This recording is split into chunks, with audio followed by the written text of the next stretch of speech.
What is going on, guys? Welcome back to the discussion zone. Today, I will be talking about the Steelers season in 2025, what went wrong, and how we could fix the things going on forward in this season. So, there were a lot of issues with the team this year, but the biggest one was inconsistency on both sides of the ball. On offense and defense, things just never really came together. When the offense was playing well, the defense was playing terribly, and when the defense was playing well, the offense was playing terribly. Like, shout out to the wild card match versus the Titans. The defense was making turnover on turnover on turnover, and the offense was just doing nothing. The play calling also just felt very stale at times. It felt predictable, and there were long stretches where the offense just struggled to create anything dynamic. But also, defensively, the scheme was just not great. Players were really not moved around much, and it felt like opposing teams knew exactly what they were getting from each player at their respective position. The run defense especially struggled a lot.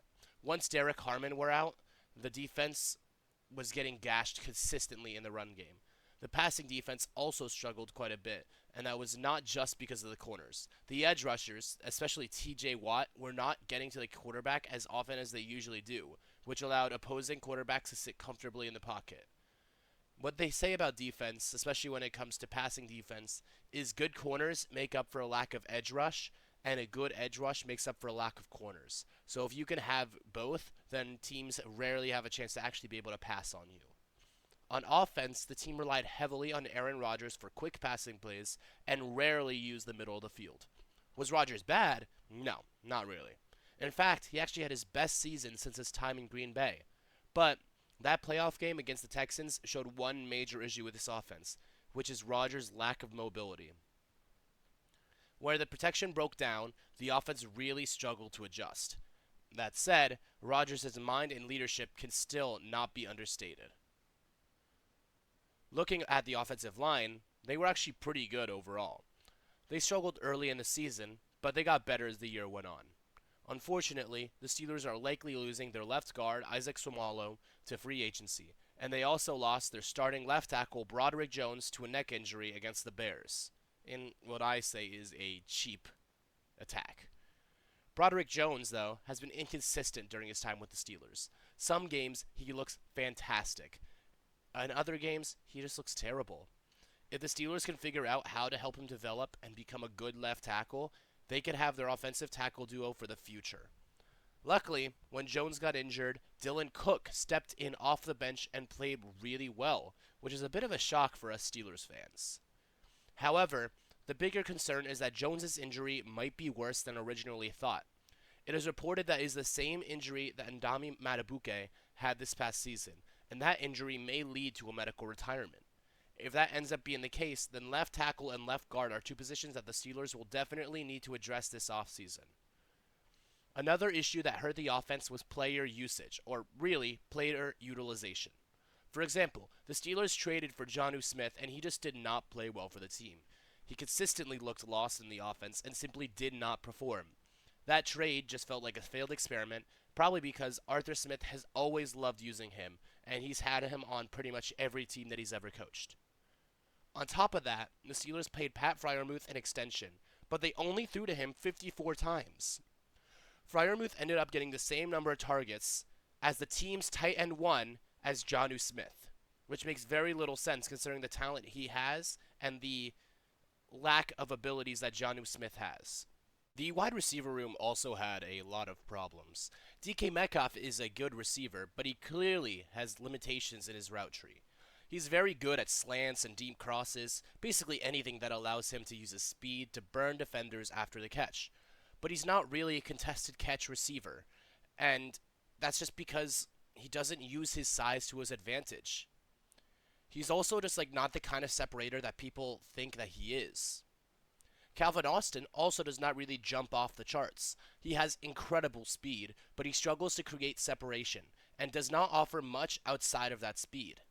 He's not a bad catcher per se, but nothing particularly special either. And because of his size, he often gets smothered by bigger corners.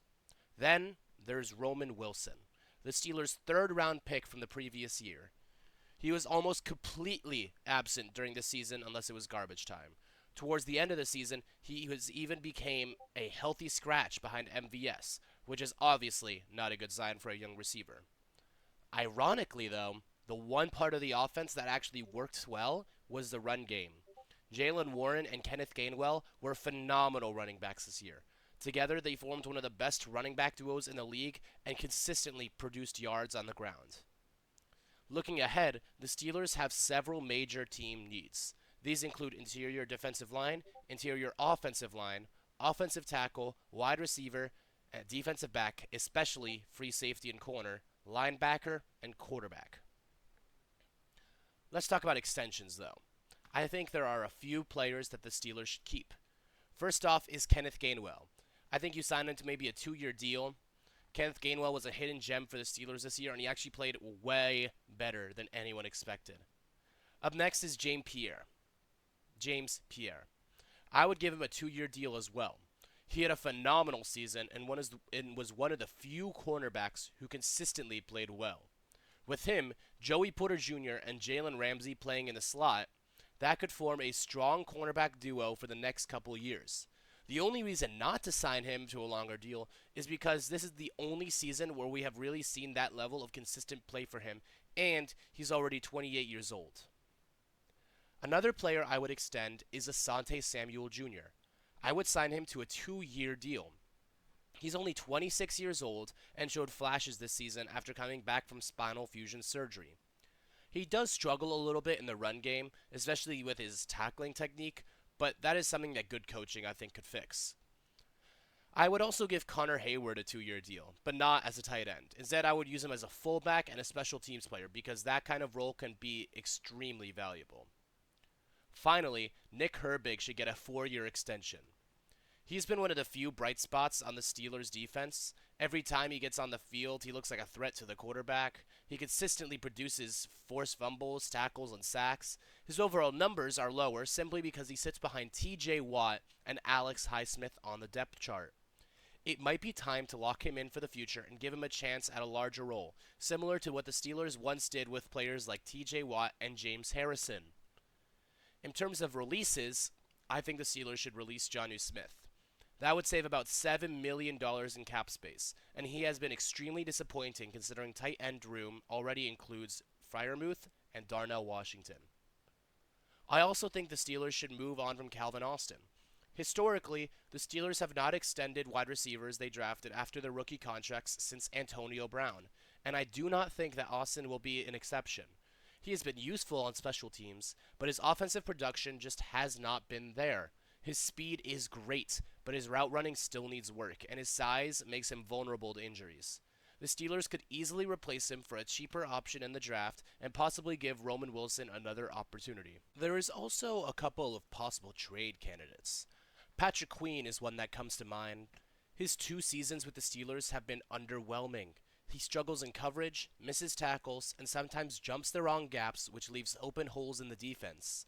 Considering that this upcoming draft class is loaded with linebackers like Jacob Rodriguez from Texas Tech, Jake Golday from Cincinnati, and Anthony Hill from Texas, the Steelers could trade Queen, free up cap space, and replace him through the draft while also potentially signing Leo Chenal in free agency.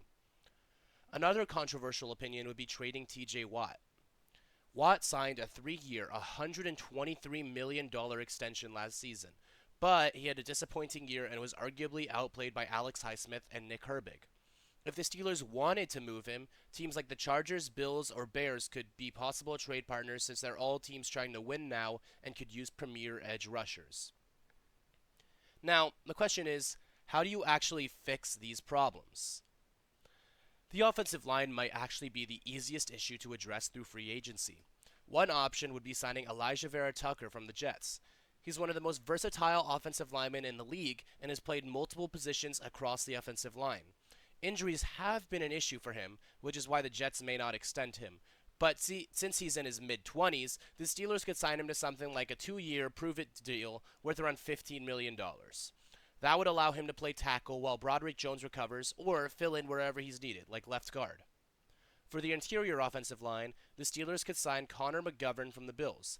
He could step in and immediately to replace Isaac Seumalo at left guard and help make our offensive line younger overall, bringing the average age of the group down to around 25 and a half. At wide receiver, the Steelers could either look at the draft or pursue a trade. One interesting trade option would be acquiring Brian Thomas Jr. from the Jaguars. The Steelers could potentially trade a third and a fourth round pick for him. Thomas had something of a disappointing year in Jacksonville, which may have been due to poor coaching from wide receivers coach Shane Waldron. Keep in mind, Shane Waldron was also the wide receiver coach who made JSN look like a bag of poop. The Jaguars also recently traded for Jacoby Myers and saw a breakout year from Parker Washington, so they may be willing to move on from Thomas in exchange for additional day 2 draft picks. The Steelers could also address wide receiver in the draft. In the first round, one prospect I really like is KC Conception. He has excellent hands, strong route running, and great separation ability. He would fit extremely well in a Mike McCarthy-style offense. If the Steelers wait until later rounds, another receiver I like is Chris Brazzell II from Tennessee. He reminds me a little bit of Martavius Bryant or Christian Watson. He has strong separation skills and good hands, and hopefully he would not come with the same injury concerns Watson has dealt with. Another huge need for the Steelers is interior defensive line. Cam Hayward is already 35 years old, and while the Steelers drafted Harmon last year, they still need another presence on the inside. When Harmon played, the Steelers' run defense improved dramatically. It's also clear that playing Keanu Benton at nose tackle has not worked out for us. Because there are not many great free agents at this position, I think the Steelers should address defensive tackle in the draft. One player that makes a lot of sense is Caden McDonald from Ohio State. He's one of the best run stoppers in the draft and could help solidify the interior defensive line.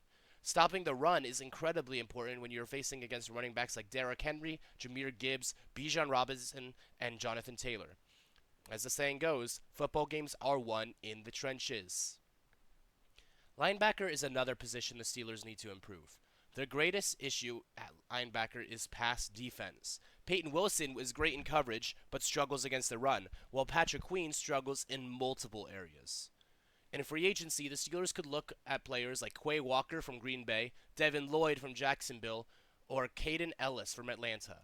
They could also consider bringing Landon Roberts back to help the run defense. In the draft, Jacob Rodriguez from Texas Tech is one player who stands out. He's currently projected as a 4th round pick, but I think that he is a 1st or 2nd round pick because of his phenomenal combine performance. He reminds me a lot of Nick Bolton. Other linebackers I like are Anthony Hill and Jake Golday. Later in the draft, Harold Perkins Jr. and Eric Gentry could be interesting options. Gentry, in particular, is an athletic freak, even though he is still a raw prospect. The quarterback situation is tricky.